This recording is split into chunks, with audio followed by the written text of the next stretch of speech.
बिस्मिल्लाहिर्रहमानिर्रहीम। जी स्टूडेंट्स, अब हम बात करेंगे कि Riemann upper and lower sums क्या होते हैं। स्टूडेंट्स, इसकी डेफिनेशन कुछ इस तरह से है कि if F is bounded on A to B and P is partition of A to B, let bonds of f on xr minus 1 to xr b mr is equal to least upper bond। याद रखें students, इसको बोलते हैं least अपर bond. l mean least है, u mean अपर है, b mean bond है। Least अपर bond mr इसको बोलेंगे glb ग्रेटेस्ट लोअर बॉन्ड। तो हम यहाँ पर रीमान अपर सम को इस तरह से डिफ़ाइन करवा रहे हैं। पहले हम रीमान अपर सम को डिफ़ाइन करवा रहे हैं कि अगर आप लोगों के पास f कोई फंक्शन गिवन है, कैसा फंक्शन है जी? बाउंडेड है।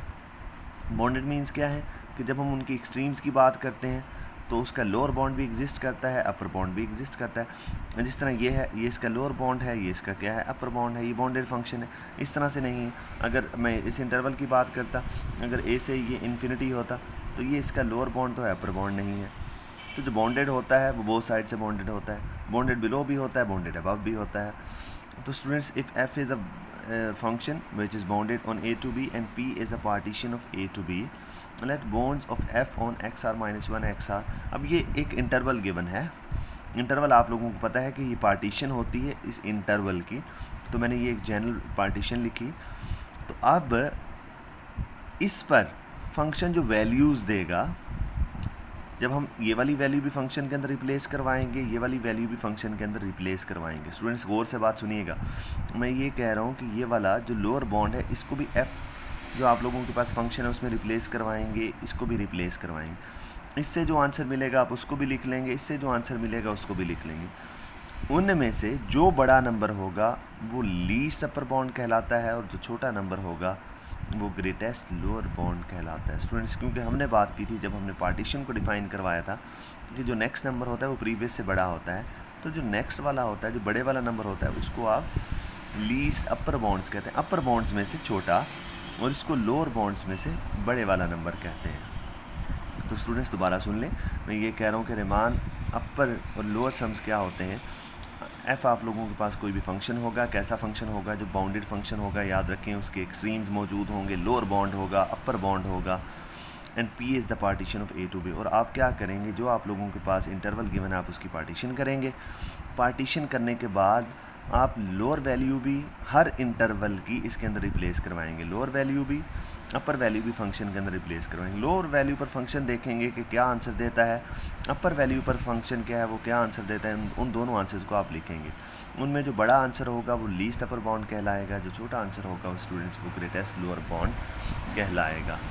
तो इसको हम फिर बोलेंगे देन वन इज़ अपर सम। अगर हम उसको क्या कर लें, सम की फॉर्म के अंदर लिख लें, तो इसको बोलेंगे अपर सम। मीन्स जो आपने हर इंटरवल के ऊपर, पहला इंटरवल था, ये फर्स्ट इंटरवल है, ये सेकंड इंटरवल है, ये nth इंटरवल है, उनकी लेंथ गिवन है यहाँ पर m1 h1 आप कह सकते हैं, इसको m2 h2 कह सकते हैं, mn hn कह सकते हैं। आप क्या है कि लीस्ट अपर बॉन्ड और उसकी लेंथ, लीस्ट अपर बॉन्ड और उसकी लेंथ को मल्टीप्लाई करवा के आप इसमें अगर ऐड कर दें तो ये जो सम होता है ये रीमान अपर सम कहलाता है। स्टूडेंट्स, इसको बोलते हैं कि यू पी ऑफ एफ का मतलब है upper partition function. U means क्या है? Upper partition function which is equal to m1 x minus x naught plus m2 x2 minus x1 x3 minus x2 up to so on xn minus xn minus 1। तो हम इसको इस तरह से भी students लिख सकते हैं। आई होप सो आप लोगों को ये बात समझ आ गई होगी। मज़ीद हम जब क्वेश्चंस करेंगे तो स्टूडेंट्स ये आप लोगों को बहुत अच्छे से समझ आ जाएगी। अब हम बात कर लेते हैं कि रीमान लोअर सम से क्या मुराद है। इसको डिनोट करते हैं आप lower partition function and is define as, वहाँ पर बड़े एम से ज़ाहिर करते हैं क्योंकि लीस्ट अपर बॉन्ड की बात कर रहे होते हैं, यहाँ पर स्मॉल एम से डिनोट करते हैं। मैंने कहा कि इंटरवल पर दो वैल्यू मिलती होती हैं हर इंटरवल के ऊपर, एक्स आर या एक्स आर माइनस 1 कोई भी दिया, एक इस पर आंसर मिलेगा, एक इस पर बड़ा आंसर आप इधर पुट करेंगे, जो छोटा आंसर होगा आप इधर पुट करेंगे फर्स्ट इंटरवल पर। ये फर्स्ट इंटरवल के लिए, फिर ये सेकंड इंटरवल के लिए, फिर ये थर्ड इंटरवल के लिए, अप टू सो ऑन। तो स्टूडेंट्स ये कहलाता है रीमान लोअर सम। स्टूडेंट्स अब हम डिफाइन करवा लेते हैं कि रीमान इंटीग्रल क्या होता है। If the limits of upper partition function and lower partition function exist अगर इसका भी आंसर फाइनाइट आता है, लोअर पार्टीशन फंक्शन का भी, अपर पार्टीशन फंक्शन का भी आंसर कोई फाइनाइट नंबर आता है, एग्जिस्ट करता है, और वो दोनों आंसर्स इक्वल हों। स्टूडेंट्स याद रखें, लोअर पार्टीशन फंक्शन और अपर पार्टीशन फंक्शन जो आपने आंसर्स निकाले, मल्टीप्लाई करवाने के बाद ऐड किया, जो आपके पास फाइनली रिजल्ट्स आए, अगर वो दोनों इक्वल हैं तो फिर जो इंटेग्रल गिवन होता है उसको रीमान इंटेग्रल कहते हैं। रीमान इंटेग्रल कहते हैं the limits of the upper partition function and lower partition function exist as n tends to infinity and are equal, denoted by A. ये अपर पार्टीशन फंक्शन, ये lower partition function है। अगर upper partition function और lower partition function पर function के answer same रहते हैं तो स्टूडेंट्स याद रखें इस सम को बोलते हैं, ये रीमान इंटेग्रल कहलाता है। आई होप सो स्टूडेंट्स आप लोगों को रीमान इंटेग्रल की समझ आ गई होगी। तो अब हम इसके बाद दो छोटी छोटी स्टेटमेंट्स, एक थ्योरम की स्टेटमेंट करेंगे और फिर हम एग्जाम्पल भी करेंगे। मेरे साथ जुड़े रहिएगा।